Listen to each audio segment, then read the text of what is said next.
सुबह का वक्त था और सरला जी काफी उदास चेहरा लिए हुए पार्क में बैठी हुई थी। तभी उनकी सहेली सुमन वहां पर आती है। क्या हुआ सरला जी, आज मॉर्निंग वॉक करने का इरादा नहीं है क्या? इस तरह चुपचाप क्यों बैठी हैं? आई तो थी ये सोचकर कि पार्क में जाकर थोड़ी देर पहले टहल लूंगी, लेकिन क्या करूं, मन ही नहीं कर रहा। अरे सब ठीक है, तो इतनी परेशान क्यों नजर आ रही हैं? नहीं नहीं, ऐसी तो कोई बात नहीं है, सब ठीक है।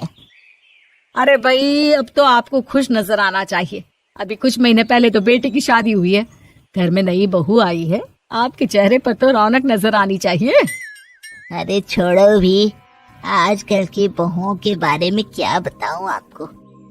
क्यों, क्या हुआ बहन जी, कोई परेशानी है क्या? कुछ किया क्या बहू रानी ने?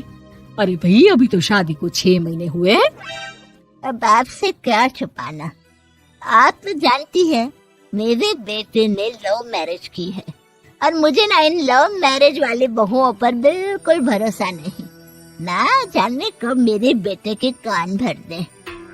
अरे लेकिन सरला जी, आपके बहू बेटा तो आपके साथ ही रहते हैं, फिर आपको इस बात का डर क्यों है?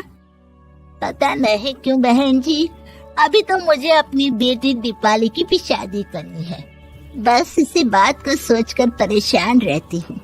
ये लव मैरिज वाली बहू पता नहीं कितने दिन परिवार में एडजस्ट कर पाएगी।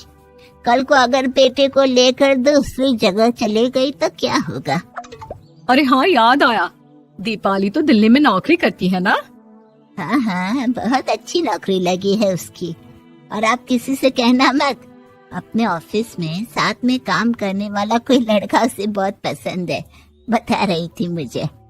लेकिन अभी तो आप कह रही थी कि आपको लव मैरिज और इन सब में भरोसा नहीं है। अरे तो क्या हुआ, जहाँ बेटी खुश रहे वहीं मैं खुश हूँ।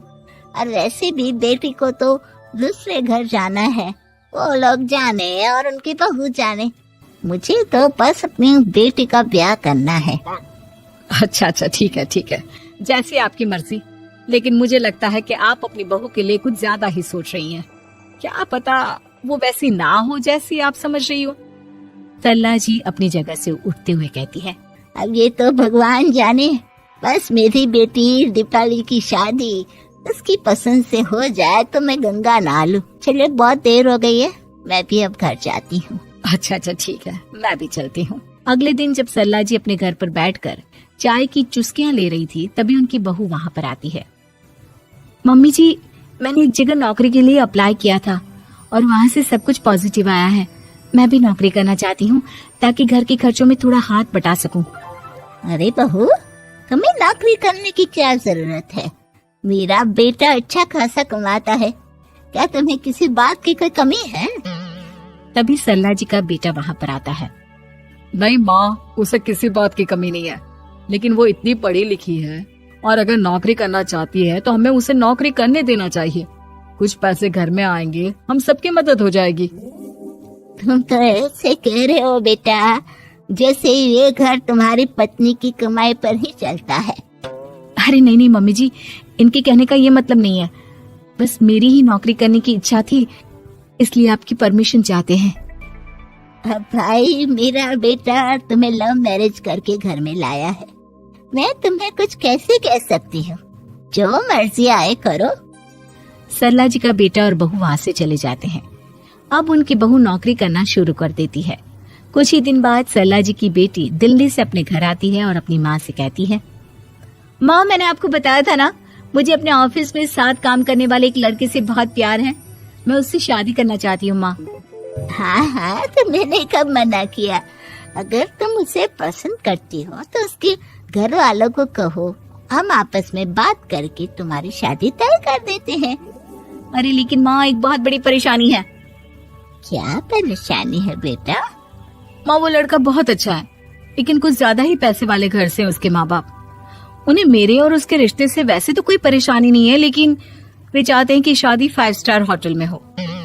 अरे ऐसे कैसे, हम तो मिडिल क्लास लोग हैं, हमारे लिए 5 स्टार होटल में शादी करना कोई आसान काम थोड़ी ना है। लेकिन माँ, मैं क्या करूँ? मैंने उनसे बात करने की बहुत कोशिश की, बस एक किसी जगह बात अटक गई है। साफ साफ कह दो बेटा, शादी करनी है तो ठीक है, लेकिन ये 5 स्टार में शादी करने वाली शर्त मैं नहीं मान सकती। अरे कैसी बात कर रही हैं आप मम्मी जी। अगर दीपाली को कोई लड़का पसंद है तो हम उनकी शादी के लिए पूरी कोशिश करेंगे, और अगर बात पैसों की है तो कोई परेशानी नहीं है। हाँ हाँ, तुम्हें तो बस बहुत आसान लगता है सब।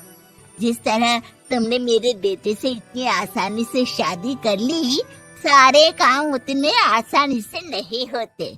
समझ में आया? हर काम करने में पैसे लगते हैं। लेकिन माँ, मैं उस लड़की को बहुत पसंद करती हूँ। सही बात है बेटा, लेकिन तुम उस लड़के से साफ साफ कह दो, अगर उसे तुमसे शादी करनी है तो अपने घर वालों को मनाए। अगर नहीं मना सकता तो तुम दोनों अपनी गृहस्थी अलग से कहीं सेट कर लो। कोई जरूरत नहीं है अपने माँ बाप के साथ रहने की। मम्मी जी, ये आप क्या कह रही हैं? मैं भी तो आपकी बेटी के साथ लव मैरिज करके आई हूँ। अगर मैंने भी ऐसा ही किया होता तो? अब तो मुझे उल्टा जवाब देने लगी। देखो बहू, मैं तुम्हारी सास हूँ, मुझसे ठीक से बात करो। लेकिन माँ, भाभी ठीक तो कह रही हैं। हाँ, अगर बात शादी के खर्च की है तो मैं उस लड़के से कुछ कह सकती हूँ, लेकिन उसे अपने घर वालों से अलग होने के लिए कहना, ये सही होगा क्या? आप तो समझिए माँ। और वैसे भी मम्मी जी, मैंने कुछ महीने पहले जॉब करना शुरू कर दिया था और अपनी पूरी सैलरी बचा कर रखी है। आप चिंता मत कीजिए, मैं दीपाली की शादी में कोई कमी नहीं होने दूंगी। तुम अपनी सारी तनख्वाह मुझे मेरी बेटी की शादी का खर्च करने के लिए दे दोगी?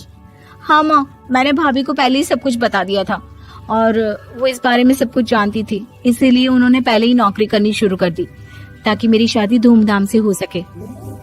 तभी सरला जी का बेटा वहाँ पर आता है। देखा माँ, जैसा हम हर समय समझते हैं वैसा होता नहीं है। आपको लव मैरिज करने वाली बहू से नफरत थी ना, लेकिन अपनी ही बेटी की लव मैरिज पर आपको कोई एतराज नहीं था। ये तो गलत बात है ना? हाँ बेटा, सही कह रहे हो तुम। बहू, मुझे माफ कर दो, मैंने तुम्हारे बारे में गलत सोचा। आज से मैं बहू और बेटी में कोई फर्क नहीं करूंगी, और अपनी लव मैरिज वाली बहू से तो बिल्कुल नफरत नहीं करूंगी।